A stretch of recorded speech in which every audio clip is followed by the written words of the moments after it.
Welcome to Desktop Prototyping Essentials in Framer. My name is Akram Khalid, and in this video, we're going to be looking at how to use pages and scrolls. If you are watching this video from YouTube, be sure to click the link in the description below to follow along in Framer. Before we begin, make sure to switch pages in the upper left corner to follow along with the correct part of the tutorial.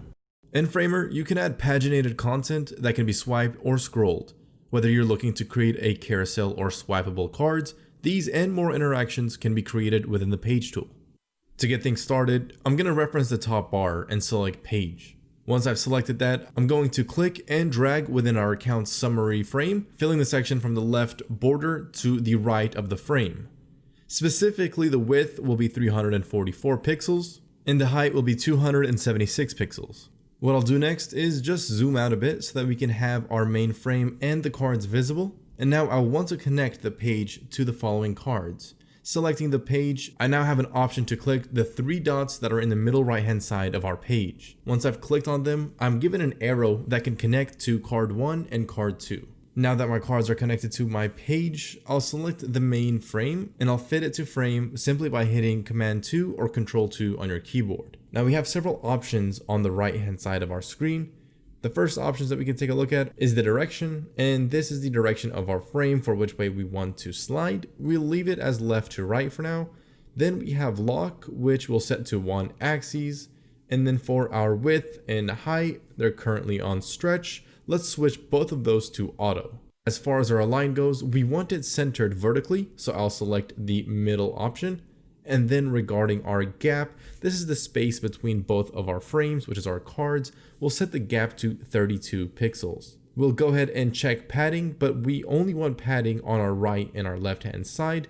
So selecting the second option, I can then add 32 pixels just to our right and left hand sides. Next we have current, which represents the index or position of the cards that should be displayed. Since it is 0, it will display the first card. Then we have momentum, which we'll set to off.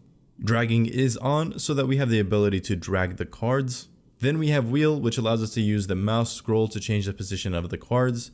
And finally, effect, which we'll get to in a minute, but it can give us different effects when transitioning between the two cards. If we go ahead and preview, we can start interacting with the cards and swiping them left to right to present different cards. If we change the effects on the bottom right hand side in preview, you can see that I've selected cube now and the different effects show. Switching it to cover flow gives a different effect as well.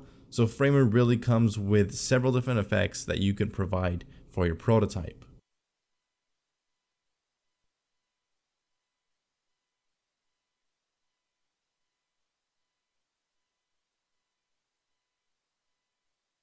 After going through the different effects, I'll go ahead and set it to none since that is most appropriate for our prototype. Next, we'll spend some time looking at how we can create scrollable content. In Framer, a scroll layer is an interactive layer that contains scrollable content. In the preview window, a user can scroll the content according to the properties you define. As always, let's go ahead and go to the top bar and select the scroll. Inside of our recent transactions frame, I'll create a rectangle stretching out to fill the entire width, but leaving approximately 32 pixels of margin left and right. We can edit the dimensions precisely in the top right section under layout. We'll set the height to 343 pixels, setting the bottom position to 0, and the left and right set both of those to 32 pixels. Next, we want to zoom out a bit so that we can get the scroll page as well as the transaction stack into frame. And selecting the scroll, we've got a blue and white circle in the middle right hand side.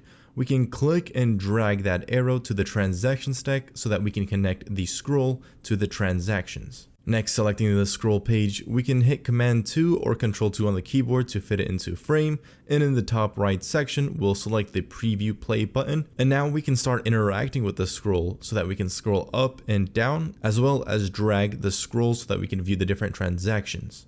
Closing out of the preview, we can look to the scroll options. The first option we have is direction, which if enabled, we can start to scroll in the X axis. And if we select the last option, which is the X and Y axes, we can start scrolling in the Y direction as well as the X direction and even in a diagonal direction. Next, we have lock, which is set to one axis. Now, lock doesn't really pertain to us in this example, but if you're working with nested scrolls, then lock can help you determine which nested scrolls should be scrolled or not. Next, we have drag, which allows us to click and drag our scroll to go up and down or the desired direction.